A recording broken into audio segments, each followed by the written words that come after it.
So you finally have gotten into a position to where you want to have a home built, or you want to try to build a home yourself. And now you're wondering, what do you do next? What are the first steps moving forward in the process? Today's video will be a basic tutorial that hopefully will help you out moving forward all the way through building. But before we get into today's video, if you wouldn't mind giving us a thumbs up, hit that like button, subscribe to the channel, follow us on all of our projects. Let's get right into the video.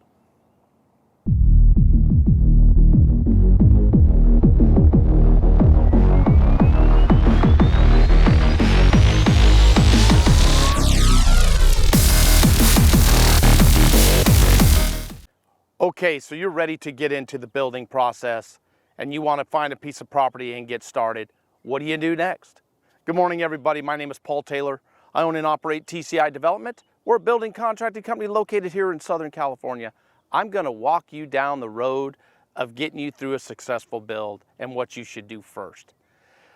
I always tell people, if you haven't found property yet and you're looking, these are the first things you should look for. Find a piece of property that you want to build on that has facilities very close. What do I mean by that? Well, I mean water and power.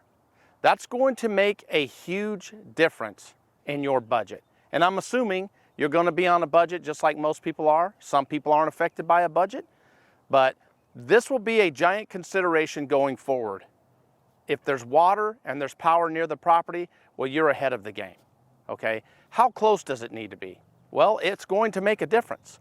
If you have water that is more, or a fire hydrant, for an example, that is more than 500 feet from the back of the structure, well, they're going to want you to have one closer. That's a requirement for us here in Southern California. The fire department wants a fire hydrant within 500 feet of the back of where your structure is going to be located. Now, that's not always the case, or maybe that piece of property is not for you if it doesn't fit within the budget. We recently had a client that really loved a piece of property and they kept going back to it because they really loved it, but power was not close and neither was water. So we punched in the numbers for them, and for us to put a fire hydrant that was within those parameters requested by the fire department would have cost them about $90,000. Okay, the cost to get the power there was a 500-foot run, was going to be over $100,000. So right there, before we even kick a tumbleweed, we were looking at close to $200,000 just to get water and power near the property. Now, sometimes, depending on your budget, you may love the property so much it doesn't matter. But for most people, it matters.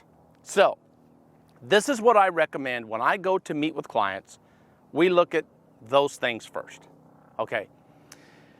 If you find a piece of property that you absolutely love, and there's water nearby, and there's power nearby, thumbs up.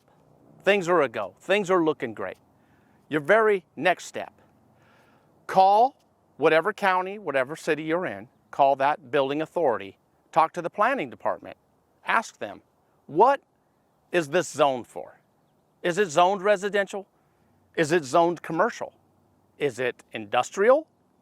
Find that out next. And while you're on the phone finding that out, ask them if it is a buildable piece of land. They're going to tell you that. You're going to say, hey, can I build a house on this property? If they say yes, things are really looking good. You have power, you have water, you've got a yes from the planning department. Okay, ask them while you're on the phone, what are the property line setbacks? Okay, that's going to tell you where on that property you can locate your structure. Okay, it's going to tell you the distance from the front property line, the distance from the back, and the distance from the sides. So, you're going to want to know that information because you might look at that piece of property, let's say it's 3 or 4 or 5 acres, you might have a certain area in mind where you want to put your house, okay? Or maybe you want to put a barn also, or a granny flat, all right? An ADU, additional dwelling unit. So find that information out.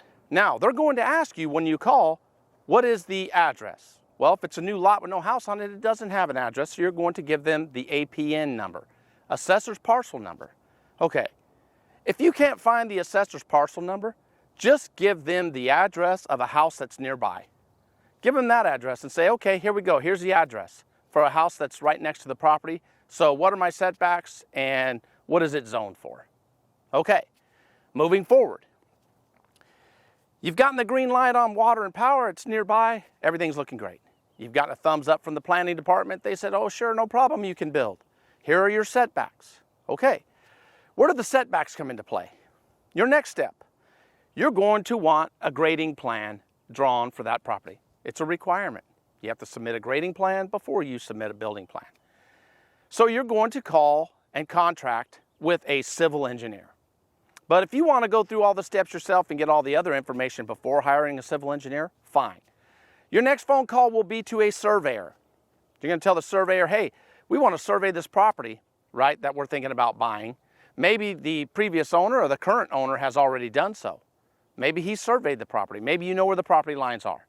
Okay, speaking of the current owner, before you purchase that piece of property, work out a deal with the current owner. If it's going to be on sewer, just forget what I'm saying to you right now. Doesn't matter. If it's going to be on septic, which in our area, including this structure, most things are on septic. So work out a deal with the owner. Say, listen, we really love the property. We've gotten the green light from everybody. We want to proceed forward. We would like for you, the current owner, to get a percolation test done on the property near the area where you think you want to put the house. What is a percolation test? That's a test to determine what the saturation rate of the soil is. What does that matter?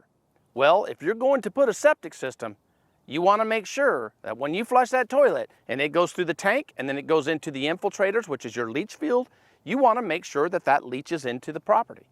Okay, so you have to have a percolation test done.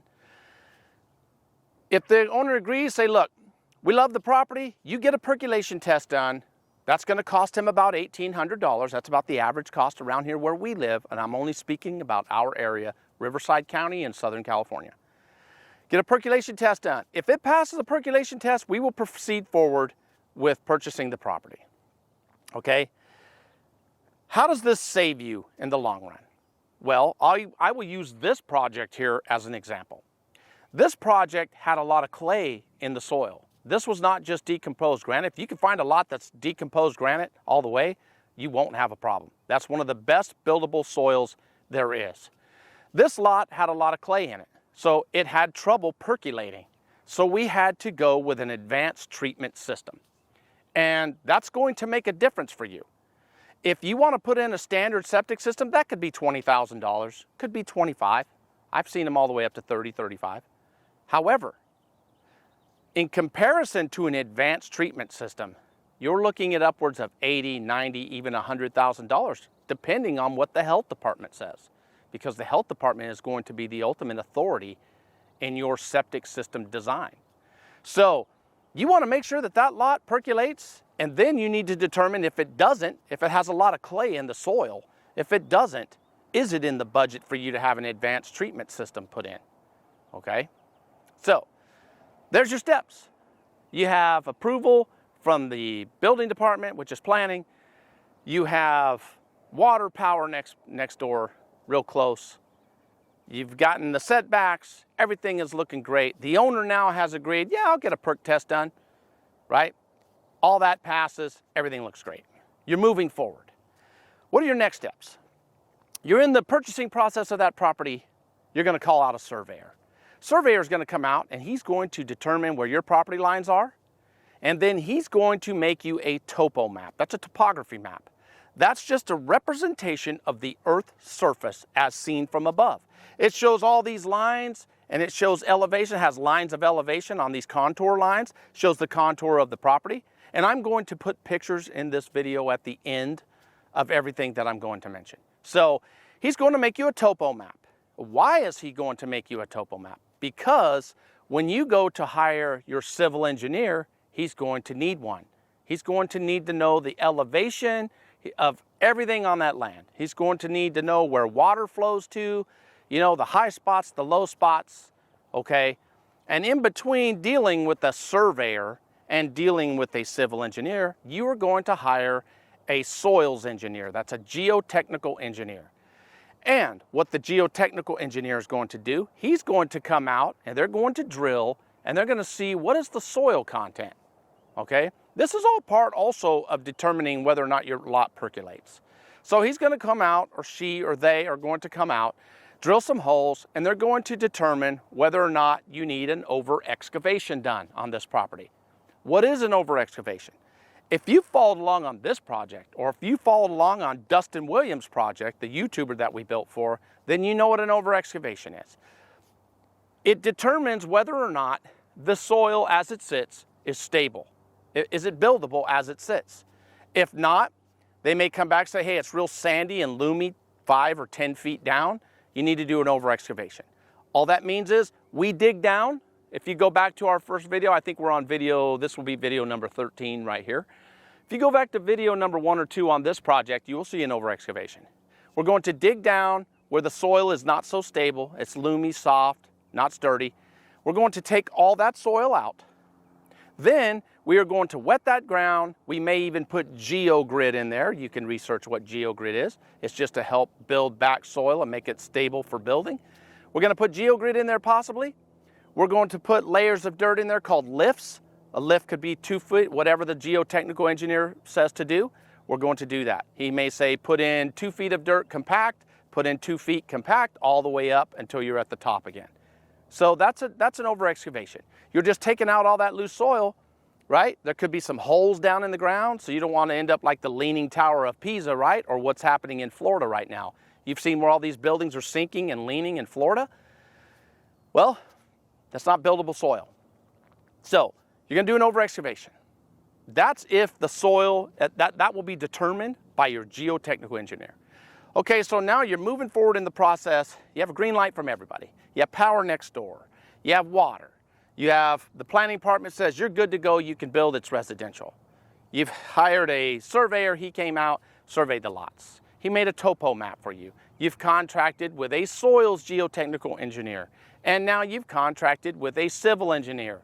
Okay, the civil engineer, the geotechnical engineer, and the surveyor are all going to work together. They're going to communicate with each other because they all need pertinent information to put on that precise grading plan that you're going to have drawn by the civil engineer. What else can you expect?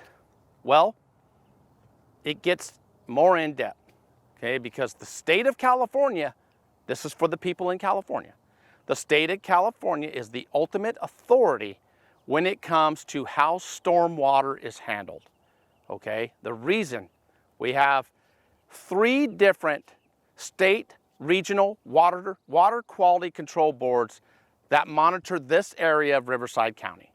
What are those regional control boards? You have the Santa Ana, the Santa Margarita, and the Whitewater watersheds. Okay, this is all about water quality control.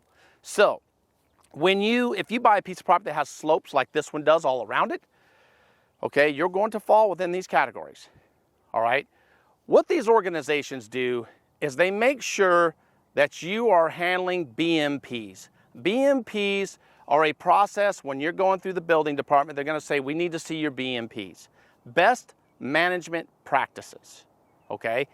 Best management practices are the temporary measures that you take during the building process because you have bulldozers, you're moving dirt all around, you're cutting slopes, right? Well, now what you've done, you can see right here, we have vegetation on these slopes because that may be a requirement for you as well. They may want you to plant those slopes or at least put down ground cover.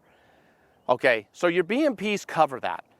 When you're cutting slopes and now you have all this loose new soil, well, if it rains, guess what happens? Runoff and erosion. So this is all about erosion control. We want to make sure that when you dig a new lot like this one is on the hill, we have a house that's right down here below. We want to make sure all this loose soil doesn't end up in his backyard when it rains. Okay, under the umbrella of your BMPs, best management practices, is your SWIP plan. Stormwater Pollution Prevention Plan. That's part of BMPs. What is that? Those are V-ditches, okay? I'm going to have a picture in the end of this video what a V-ditch is. So basically what happens is you're mitigating the effects of runoff and erosion control by placing concrete or earthen V-ditches. So the water will run down and go into that ditch and it will take that water out to a designated area by your civil engineer on the grading plan. And it will disperse that water through one of your other BMPs, which is called Riprap. Riprap are just boulders. They're usually 8 to 10 inches in size or larger. They can be larger, they can be huge boulders. When water runs through your V-ditch, it runs all the way down. When it spills out of the V-ditch, it will erode the soil unless you mitigate the effects of that running water down the V-ditch. What you do is you pile up rocks at the end of that V-ditch. So you make like a rock river, and the water comes down as it picks up speed in that V-ditch. It hits that riprap, and then it starts splashing around and trickling over the rocks. So the rocks slow down the movement of that water, and it keeps it from eroding the soil outside of the V-ditches. So those are your temporary measures, your BMPs. Okay, if you are building a structure that has more than 10,000 square feet of hardscape, like this one does here, this house is over 10,000 square feet. If you have over 10,000 square feet of hardscape, the Water Control Board wants you to mitigate the effects of the pollutants coming off of that hardscape that may enter into the watershed.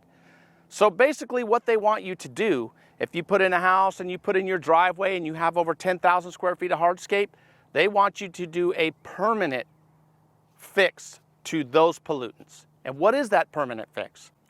Those are called WQMPs, Water Quality Management Plan. Water Quality Management Plan does not fall under BMPs. That's your temporary measures. That's your V-ditches, sandbags, riprap, erosion control, ground cover. Those fall under BMPs. If you have over 10,000 square feet of hardscape, you need to filter the water that is running off of your property, off of that hardscape. You need to filter that before it enters into your BMPs, meaning your V-ditch. How do you do that? There will be a picture at the end of this video of our WQMPs. What they are, and they vary in sizes, and it's going to be contingent upon the engineer, the civil engineer that you hire. All of them have different ways of drawing it, and there are regulations for the area that you live in. Okay, these state water quality control boards, they all have different rules and regulations perspective to their jurisdiction. Okay, you can log on to their websites and you can go to their hyperlinks and see what their regulations are. But when your civil engineer draws your WQMPs to mitigate the effects of pollutants coming off of your hardscape, okay, there's a lot of different requirements depending on where you live. In this area, we had to put big concrete boxes in the ground. They're called catch basins. We put those in the ground. They have a perforated pipe coming up out of them. You fill those in with gravel at the bottom.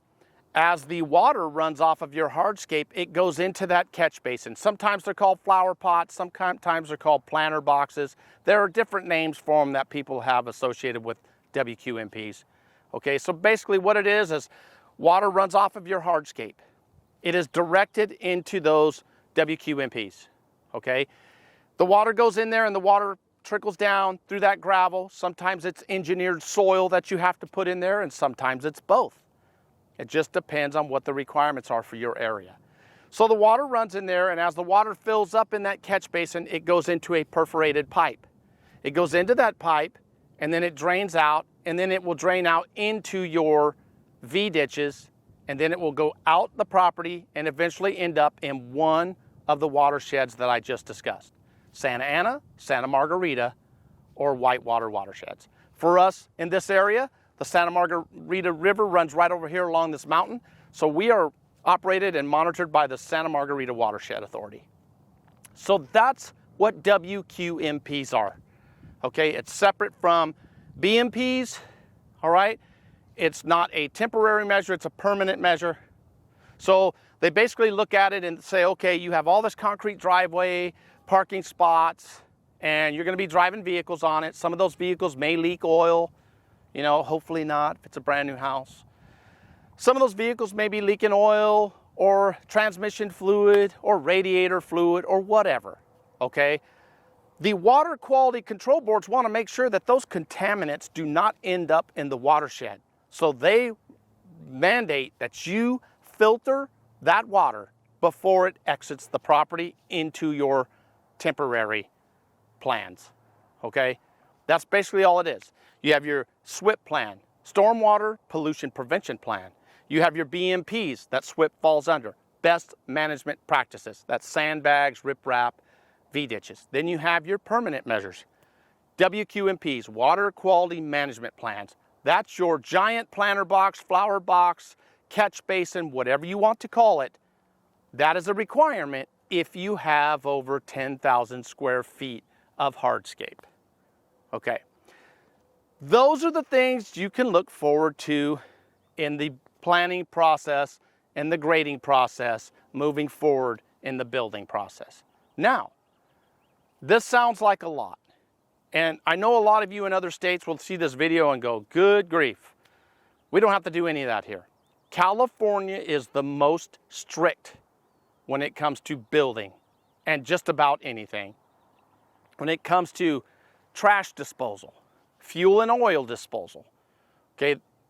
The health department that monitors your septic system, very, very strict. The most strict in the United States. Okay, so that's what you can look forward to if you want to handle this or tackle this yourself. Now, you can do all of these things yourself, okay?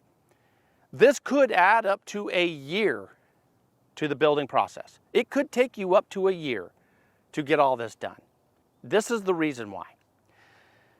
Your BMPs, your SWPPP, and your WQMP all need to be documents that are uploaded to the state of California, because they are the ultimate high authority, even over the water quality control boards.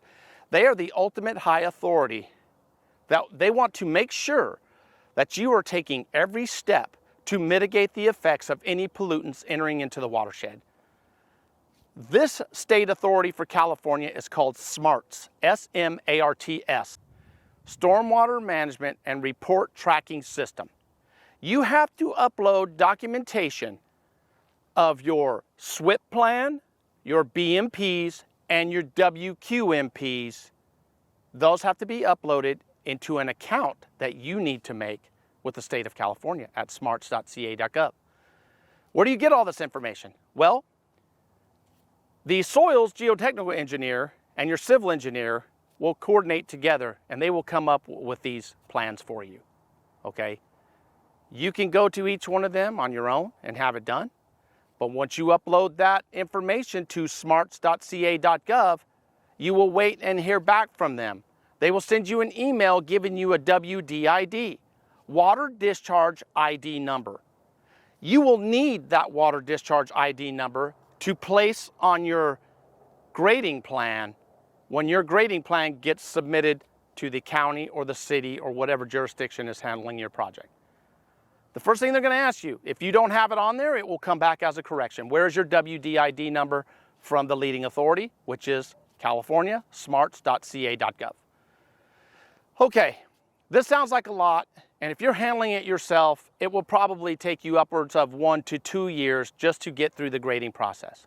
Or you can take all of that stress off yourself and you can hire a well-qualified, vetted, extremely knowledgeable building contractor who will take care of all of that for you.